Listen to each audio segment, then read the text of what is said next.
Welcome everyone to class 4, which is day of 3, which is Da Choivosoi Be'olamoi. Know your mission. By the way, I've changed as we're going along. I'm changing stuff as well. So by the end of the course, it could be 9 days actually. That's number one. And also, I've been changing the names and stuff. I'm spending a lot of time on this. I'm trying to get it right. So that's as we learn. The second day is be humble, which means be available to change, which is that's a difficult thing. Just as a quick thing, I said this many moons ago, is every in the natural world, Hashem gave every prey animal some kind of special like card to get away from its natural predator. Yeah. Right, some got antlers, some can kick, some can all kinds of some run very fast. So what is the natural defense mechanism of a deer, like of a tzvi, kind of a small deer against a cheetah? So the natural defense mechanism is because the tzviim don't run as quickly. Oh, Like the deer don't run as quickly as cheetahs. Yeah, it's I, I, so they don't run as quickly as cheetahs. Yeah, a cheetah can catch up with a deer. Yeah, or gazelle, whatever. But what their natural like trump card is against cheetahs is that they live in not packs. What do you call them? Herds, and they run. And what happens is a cheetah selects one of them and he's chasing, chasing, chasing. And because there's so many of them, one of them will just skip across him and he'll be distracted for a second and he's lost his lunch. How's that helpful for us? That means turn your phone on on aeroplane mode. One little text message, literally, hi, from the wrong person, you just lost your lunch. Very important idea. So just keep that in mind. And everyone says in the film world, like, I just want a smartphone just for WhatsApp. And I was zeicher to get WhatsApp a few months ago on my computer. And it's for sure the most distracting thing that was ever been created ever. It's unbelievable. It's so pulling and so clever and so distracting. So you have to just be on guard. Those things that just pull you off, you have to be careful. Okay, so that was just the Hakdama. That's really to do with the next class, which is going to be do what matters. Anyway, so um this is day 3, know your mission. Yeah, the first Dayah was, well, firstly, a Dayah is really the translation of a Dayah is an opinion. What's the difference between an opinion and a fact?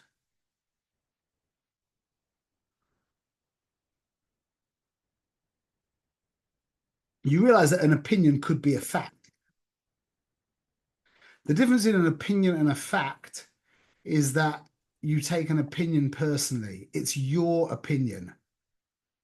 A fact is a fact, but an opinion is, I mean, hopefully you're assuming it's a fact, but you've become identified with it.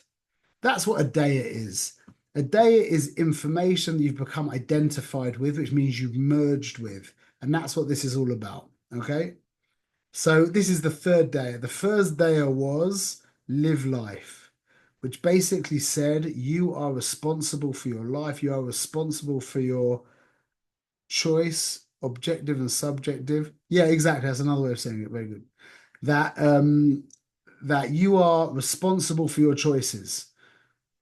And it's not about what Hashem throws at you, it's about how you catch it. Simple as that. That's the first day. And life hasn't begun until you've realized that, until you've recognized that you're actually playing the game. Yeah, you're just a graphic in the game. Then the second day we said was be humble, Bakshu another. That basically it's really a chelek of the first day, but it's just so important because without humility, without the recognition that you're not God, which is actually a really high level, um, to not think that you're God, um, without that recognition, um, the fact that you've decided to play the game is almost irrelevant. It's like to know that I don't know everything and that this is a growing process and that everybody here is there to, I need to listen to everyone, I need to listen to everything. Yeah. Without that, then there's not much doing. So now the next stage is know your mission. Da choivasoi ba'olamoi, which is a take on the words from the Ramchal. Definition of know your mission. Okay. By the way, this is gonna be it's not quite as confrontational as the last one.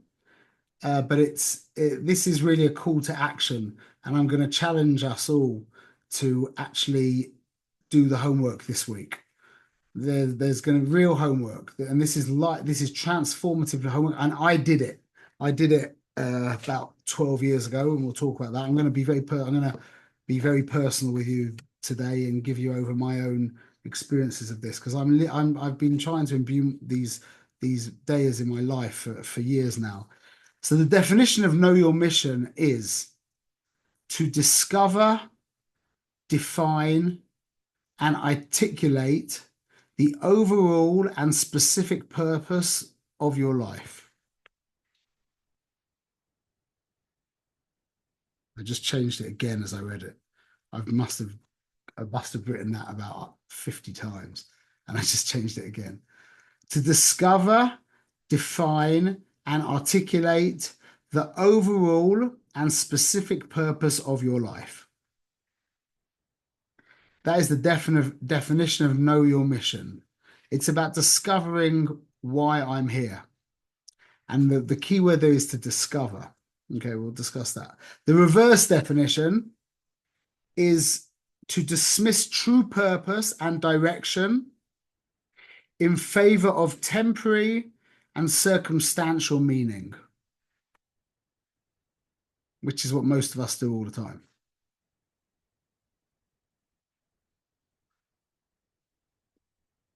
You ever met a person who's just like so focused on their goal? Even if it's not a good goal, even if they're not a good person, there's something like inspiring about that, no? As opposed to that guy who's just, who's everything's like that. And it's the same thing with the device in your pockets with WhatsApp. WhatsApp is like, that's the device that makes you go like this conceptually. You never know which way you're going to be pulled. Ding, ding, ding. It's like you're like a bell. Ding, ding. It's like designed to make you reactive. So knowing your mission is to discover, define, and articulate the overall and specific purpose of your life. The reverse definition is to dismiss true purpose. The reverse definition is to dismiss true purpose and direction in favor of temporary and circumstantial meaning. Meaning you're just like whatever, however it goes. You're not directed. You're not directed. What is a circumstantial meaning? What do you mean by that? Whatever the circumstances are, however the circumstances present themselves, or if it's like a directed person. We spoke about this. Remember your question about at the end of Mishmar, like when do you say enough to the conversation? And I said to you, when you're in a business meeting, when it's done, you're like, okay, cold turf. You don't just hang out there and schmooze, you know?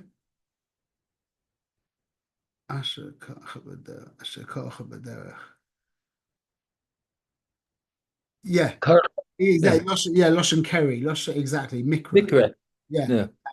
So we're talking about the opposite of that. We're talking about working out what it is I am about. And it's crazy to think that if you don't know what you're about, well, then how are you? What's moving you? And the answer is circumstances. Whatever the wind, whichever direction it's going. If you don't have this clear, You are up for grabs. Okay, now the affirmations, three affirmations. Number one, I know I was created for a unique purpose that only I can fulfill. You have to believe that, you have to know that. You, in all your wonderful uniqueness, are absolutely essential in the greater scheme of things, and only you can fulfill your purpose in this world.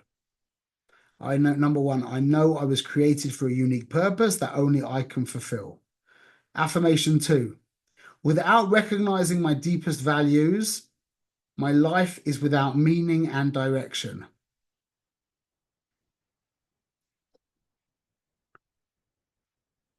Without recognizing my deepest values, my life is without meaning and direction.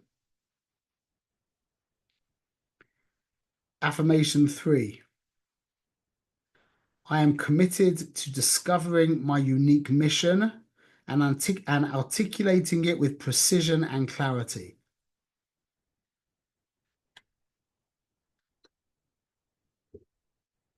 I'll say it again. I am committed to discovering my unique mission and articulating it with precision and clarity. So this is know your mission. Know your mission is basically discovering, not inventing, discovering why it is Hashem made you.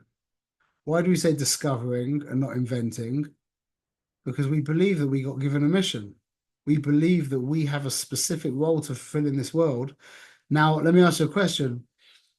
Why doesn't Hashem just tell us? Wouldn't that just make the whole thing much easier? Anyone has an answer to that? My initial reaction is, God, tell me what you want from me and I'm there. In fact, that's really all I daven for. It's literally all I daven for. Yeah, you'd say. Well, you're working for it. You're asking for it, which at the end of the day, so once you hopefully get that idea, you acquired it more because you worked for it. It's just Exactly. That's the point.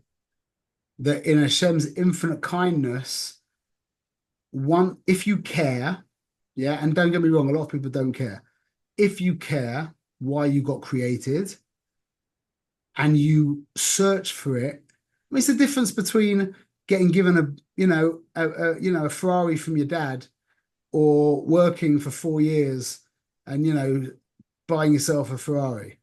Or forget if there's getting a Ferrari from your dad, yeah, when you first pass the driving test, and working for 3 years and buying yourself a Kia or some kind of Porsche car, yeah, it's incomparable. So it's a chesed that Hashem did for us that He didn't tell us. You have to put the pieces of the puzzle together. Like I remember, I don't know, you remember, Michael, when you drove me back in the car from when you drove me back to the airport, it dawned on me. This was what, 6 months ago, something like that. I don't even know, but it dawned on me after that trip in America. It's a big thing for me. I became like this rabbi, and I was helping people left, right, and center, and all stuff. And I was in the car with Michael. And I started to cry because I realized I saw all 45 years of my life kind of converge, and it all made sense. All the shtu I went through in school and all the traveling that I did and all the drugs and all the stupid things I've done and all the learning, all the Goisha learning, all the Torah learning, Lahavdil, all of the stuff that I did, it was like, wow, it all kind of, it's really coming together now.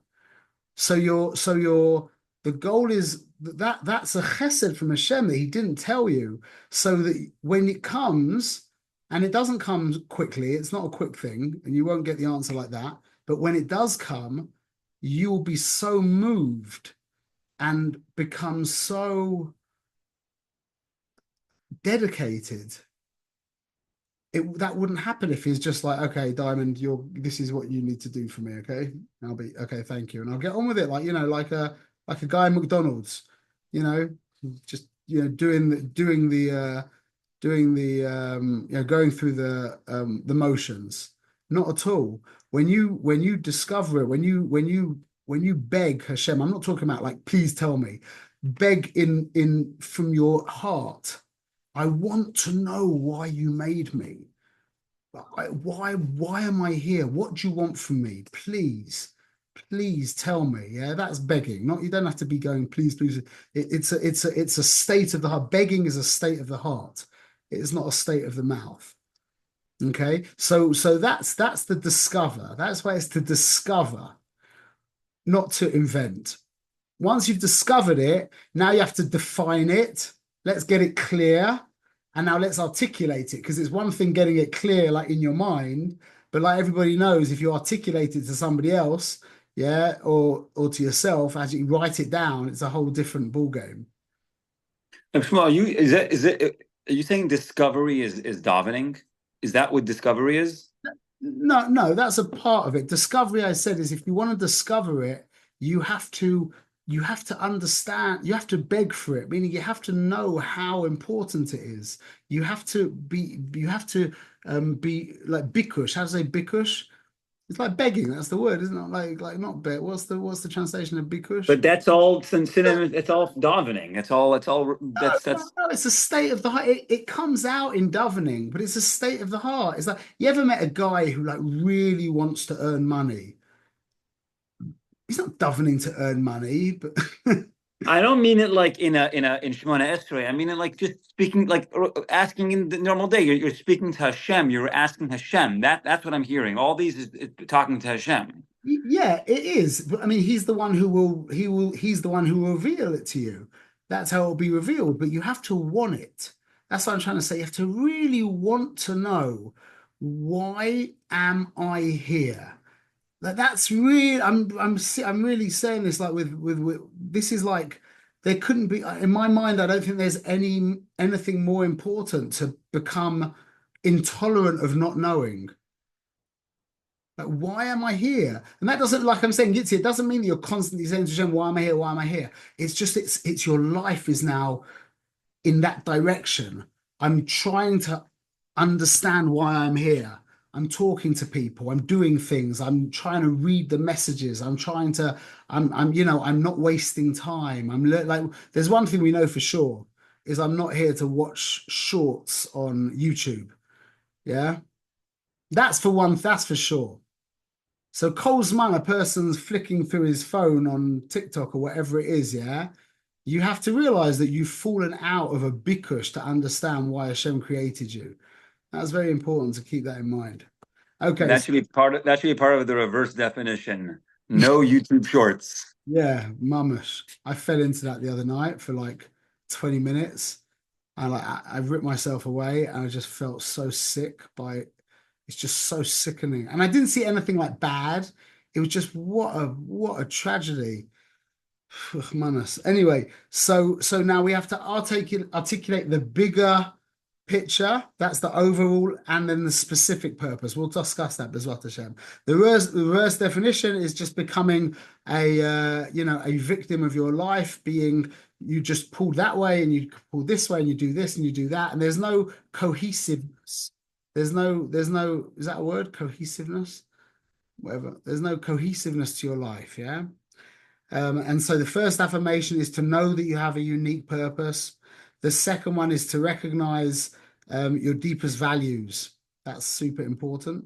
And then commit yourself to discovering your unique mission and articulating it correctly. Okay, so we've got the idea of the blueprint and the building. Yeah, the saying goes, measure twice, cut once.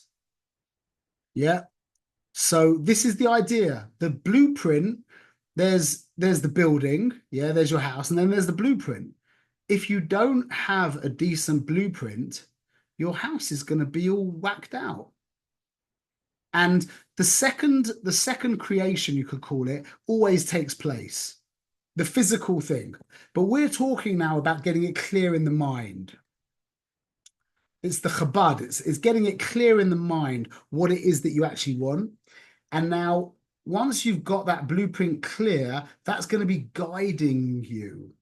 That's going to be guiding you. Once you've worked out your mission, and we'll talk about how to do that, But once you've worked out your mission and you've got your purpose clear, yeah, you'll see that will be guiding you, just like in building. When you build your house, yeah, you've got the guy there with the plans, and he's going to this guy there and this guy there, and the plans are what you've got in front of you, and that's what becomes the building that you live in. Okay, so this is really like getting the blueprint clear.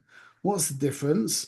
So imagine I watched a thing a few years ago about this guy who his boat capsized, yeah, and he was in he got put in his dinghy for like I think he was there for 72 days or something like that. It's a crazy story, yeah, and he was living off like wherever he managed to live with catching fish and drinking water from these things that purify the water in the sun, whatever.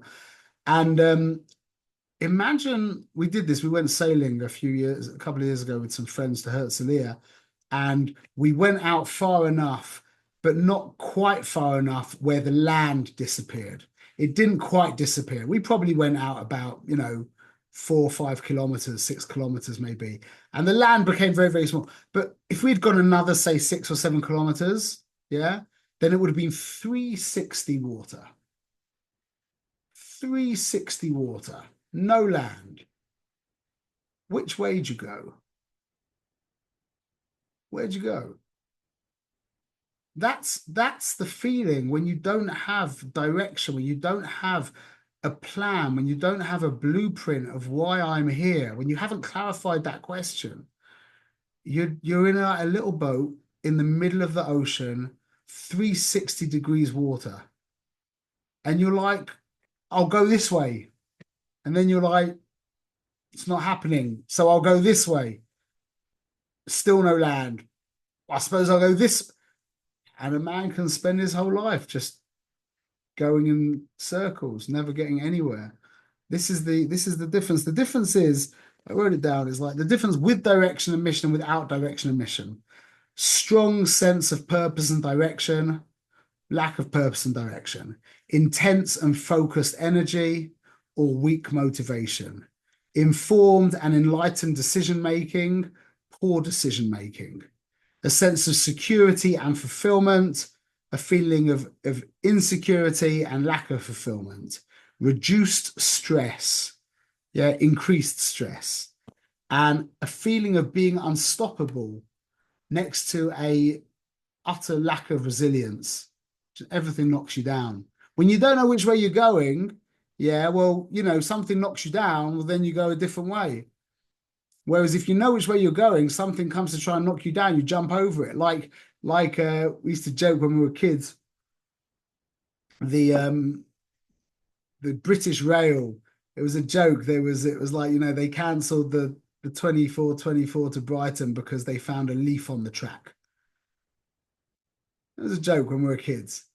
So I realized when I was older, yeah, a real man or woman, but a real human being, yeah, if a tree falls on the track, you design a train that jumps over trees, you dig a tunnel, you cut up the tree and use it for paper or whatever it is. Yeah, but when you've got a direction to go in, you know which direction you're going in, a tree won't stop you. When you don't have any direction to go in, a leaf will stop you. Moedik. Moedik. So now these are the challenges. And we need to concentrate on understanding in secular terminology, we call it leadership and management. Okay? If you wanna make it Kabbalistic, you could probably call it Chochmah and Bina. Yeah, but we're going to call it leadership and management. What's the difference in leadership and management? So management is all about being efficient. Okay? So if the job is to climb up a ladder, yeah, if that's the business, climbing up a ladder, management is working out, exercise programs to make sure your arms are in strength. They're going to be working out, ways of, fixing adhesive to the rungs to make sure that no one slips. They'll be dealing with safety procedures, maybe working out a rope system. They'll put maybe, soft padding on the floor. V'chule, v'chule, yeah? That's management. Go on, what's leadership?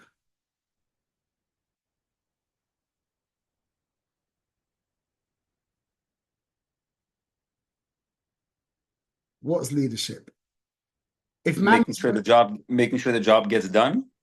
that's management. If management is about making the climbing of the ladder as efficient as possible, what's leadership? It's a growth. Determining which wall the ladder is leaning against.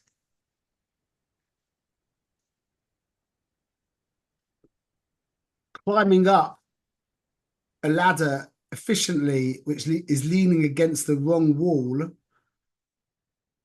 is called fill in the blank. Call it whatever you want. Not a good thing. It's worse than just standing there. Or you could maybe argue that it's helped you become like learn efficiency. Okay. But leadership means what wall is your ladder leaning against? And management is how efficiently I can climb up the ladder. And management is not interested in the wall. The part of you that is management based couldn't care less about the wall. As long as I'm being efficient, yeah. But if you're efficient and you're going in the wrong direction, you're just getting to the wrong place quicker. So this is what leadership is working out which wall our ladder is against. And then you need don't get me wrong, management is mamash kodesh kadoshim, but only once the leadership has determined which wall the ladder is leaning against. So you've got the idea in business, yeah.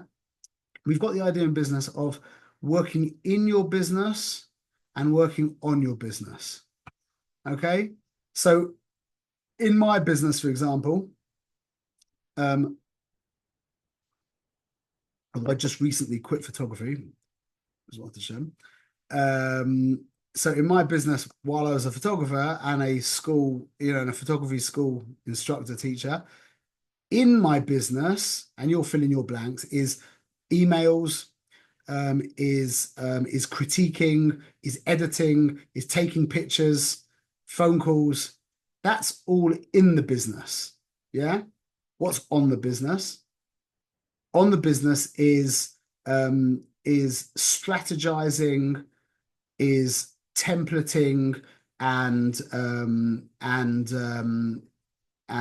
streamlining, is working out the direction of your business. Yeah. And I mean, I know this because I deal with a lot of it and I've done it myself, and all of us have done it. Yeah. Is we've written, in our businesses, we probably, depending on what business you get and what business you're in, you've probably got it's probably between something like, 8 to 25 different emails that you receive. Yeah. You could basically group most of your emails into categories. Yeah. That are basically that demand a standard response, depending. Yeah. So how many of us have wasted dozens of hours writing the same email that we should have just taken out an hour and a half and just written down a really good template email? How many of us have done that? Yeah. How many wasted hours have we done by not taking that time out to create the template email instead of keeping on writing that email again and again? That's the idea of leadership. Leadership is doing things like that, is working out the strategy of the company, as opposed to just being in the company and just doing your thing. That works also for Yiddishkeit as well. Like learning Torah, learning Gemara, and doing mitzvahs would be, in a sense, that in the business. That's what the business is about. But getting your hashkafa clear, yeah, that would be called working on the business. And that gives exponentially more meaning and energy to the stuff that's in the business. So this is what this is about. It's determining management, and it's taking charge of leadership and not falling into the illusion of busyness being worth something. That's the management illusion. Yeah, do not let go of do not let go of leadership. Okay, I'm gonna read something very personal to me. So we did this actually in LA when I was there last time, is the idea of getting in touch with what it is you're about. I don't know of a more profound idea than writing your eulogy from the perspective of probably the best option is your spouse. I think I was saying to somebody the other day, a man could fool everybody that he's a tzaddik except for one person, his wife. And if he fools her that he's a tzaddik, then he's actually a tzaddik. That a real tzaddik would probably feel like that he's actually fooled his wife into believing that he's a tzaddik, but that means he's taka a tzaddik. You could even fool your children. That's very, very, very difficult, but that's possible. But I don't believe it's possible to fool your wife. Usually you can't fool your children. 99% of the time, a man can't fool his children. He's a tzaddik. Yeah, they know as well, but definitely his wife. So I think the best option is to write this in the name of your wife. I'm going to read you what I wrote. Okay, I wrote this in 2013. Okay, and this is me being very personal, and this is not me. This is what I aspire to be. Okay, remember that I wrote my wife's what I would like my wife to say at her eulogy. And the reason why I'm saying this now is because I feel like when I learned all this stuff, I had to do it all myself, and it would have helped me to have heard this maybe. But at the same time, don't if and I beg of you to do this. This is the most possibly one of the most life-changing things that I ever did, one of the most revealing things that I've ever done. And I'm just going to read it to you quickly. And don't listen to it again, and don't pay more attention to it. And when you write it, it should be without any thoughts of this whatsoever. It needs to be your own thing. But I'm just going to write to you what I did. I actually wrote this in Uman when I went to Uman 11 years ago. I wrote this in the shul near Rabbi Nachman's Keva. And it came with a lot of preparation, meaning before I wrote this, I'd been involved in these ideas for a few years.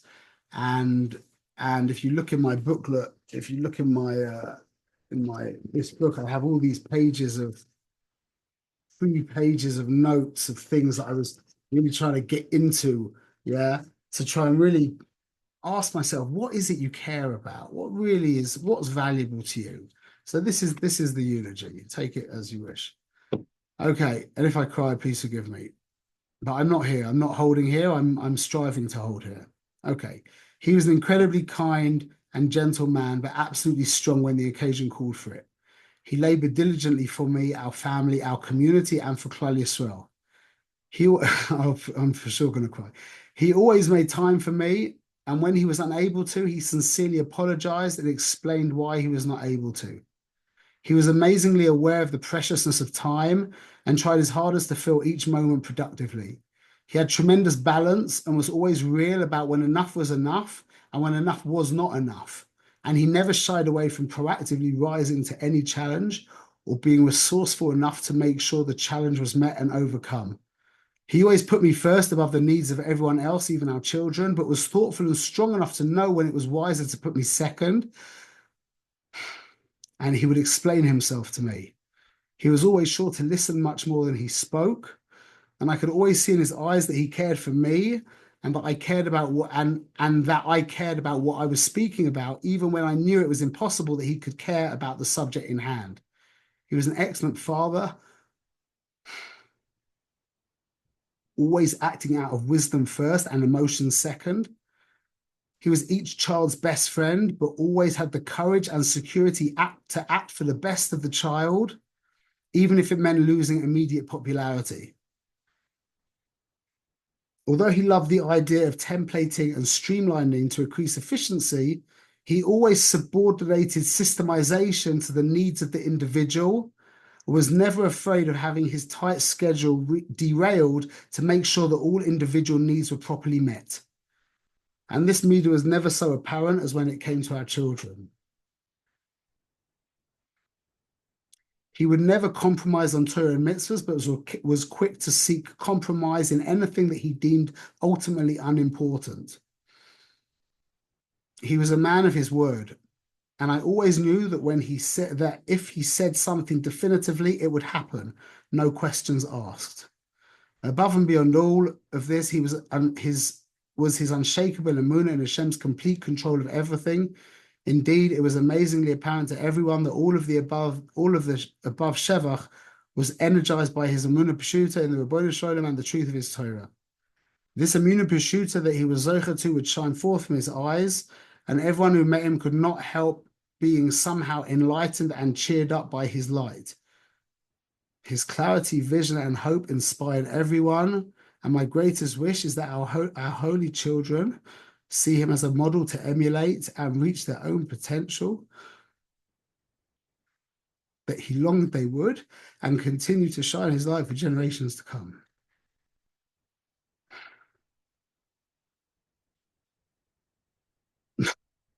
So that is what I aspire to be. That is not what I am, but that is what I aspire to be. Still, 11 years on, I don't think much has changed. I don't think much has changed. So what would happen if you go through that is you can now pull out your values.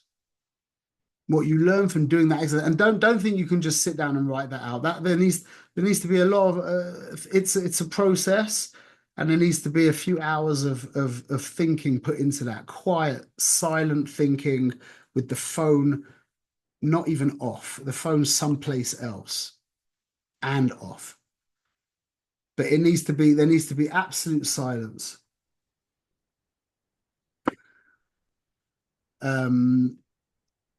So from that, I pulled out my values. What are my values? My values are kindness, strength, integrity, commitment, discipline, purposefulness, accountability, time conscious, productive, balanced, prioritize marriage, prioritize family, open and good communication, a good listener, led by intellect first, courageous, secure, efficient, systemized and orderly, capable of prioritizing people over systemization and order, uncompromising in Torah and mitzvahs, accommodating, emunah pshuta, simchadik, clarity, energized, vision, inspired.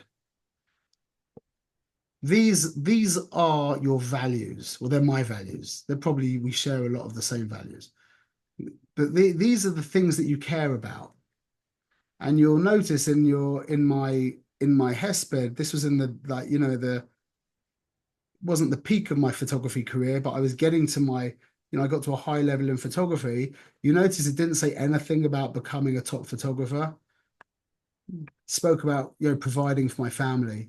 But when you strip away all the shtuyot and you're standing there with your own levaya, yeah, it's like Covey said, there's two guys standing at the levaya of a very wealthy man, and one of them turns around to the other and says, "So how much did he leave?" And the other one said to him, "All of it." All of that stuff just dissolves. You see through everything. Death is a great aid in helping you see clearly. I think everyone is aware of that. So now once we've defined our values, yeah, and we should go through that list of values, and you should underline the ones that really stick out. Like I would underline integrity, commitment, discipline, time conscious. There's a few that stick out that I would underline, yeah. Now, how do you discover your mission? And we could give a whole class on this, but it's basically your values multiplied by your passion, multiplied by a need that you see, something lacking in the world. So values times passion times need. So I would say probably that my one of my ultimate values is truth. So we'll just quickly explain. There's the thing called, I call it the VAM gap. Okay, I made this up. But well, I made up the word to remember it. The Van Gap, capital V, small a, capital M, G, small a, P. The Van Gap means values, mission, goals, projects. And it's like a chain. The first thing you have to do is work out your values. Values are immutable. Values are godly. Like they don't change. They're eternal. Values are eternal. They are they are truths that are baked into the fabric of reality by the creator, like trustworthiness, patience, the value of another, fairness, justice, truth. All of these ideas, these are things that these if you spend some time without the phone, yeah, your values are just immediately they're not like hidden, they're like very, very deep, but they're very accessible. They're everywhere. They go through your entire life. So values inspire a mission. And a mission is, how does the value relate to the world? Like, so what about truth? I care about truth, yeah? So what? Great. Truth is a great thing. Well, now my mission is to help people become more truthful and more subservient to truth. That's my mission. So my value is truth. Now my mission is spreading the concept of truth. Yeah. And that's very vague. It's very vague. I would just want to make the world more true. Hi, Yakov. I just want to make the world a more true place. Yeah, that's too vague. So now goals are, we take it down from that very abstract place and we make it a little bit more tangible. We've turned it into goals. So example, a goal would be um, to help married men with families get more aligned with living a life of truth. Yeah. Or to revolutionize the yeshiva system to get bochrim more aligned with truth. Those are goals, but they're not projects. Projects are really where like the rubber hits the where what do they say? Where the rubber hits the tarmac, or whatever they say. Something like that. What's the expression? Is that it? The rubber meets the road. The rubber meets the road. Thank you. So, excuse me. That the projects are really where the rubber meets the road. Yeah. It's like, now what? Okay. So like, the Truth in Marriage Workshop series, or the Yeshiva Truth Alignment Audit. Yeah. Or the Truth Driven Leadership Program for Men. Yeah. Or Transformative Yeshiva Curriculum Pilot. God bless the AI. Yeah. Whatever projects you can. But you see how it filters down. Okay. And now I'm going to do something also very personal again, and I'm going to read you my mission statement. Now, I have to tell you that I don't really have a mission statement anymore. Why? Because I wrote this mission statement. After I wrote my eulogy, it was another couple of weeks until I wrote the mission statement of a lot of work. I put in a lot of work and I did it again and again. I refined it and refined it and refined it. And then I kind of finally nailed it down. And then over the few years, like that got more and more refined. But I read it so much. I read it every day, a couple of times a day, that now I don't need a mission statement. But you have to go through this process. You have to go through this process. Only after years and years of having a mission statement do I now not look at my mission statement anymore. I haven't for a few years now because I'm so baked in with it that I am my mission statement. I don't have a mission statement. I am my mission statement. So I'm going to read you my mission statement, okay? And I'll show my wife for one of my birthdays. You can't really see it. There you see it, yeah? She made it as a little thing that goes on my desk. It's very cute. Okay, and again, there's a lot of time has gone into this, but I can't think of anything better to put your time into. I really can't. So I'll read you my mission statement, and this is really what we need to do. We really need to come up this Dayah, yeah, know your mission. This is the eulogy and the writing your mission statement are the two projects that you might not do this week, but schedule them in, make them a priority because they'll change your life, and probably more importantly, they'll change the life of all your loved ones as well. Okay, so my mission statement is like this: to proactively choose to selflessly dedicate the life I have generously been given to serving my Creator in this confusing and deceptive world, as detailed in His Torah, using as my compass limud emunah peshuta, seichel tefillah, hisboidedus, sichas chaverim, and emunas hachomim. I think you can hear from that long sentence was a lot of thinking. Yeah. And then it goes to the next paragraph. To recognize that my primary commitments are to perfect my machshava dibo maisa using prayer and relentless and consistent effort.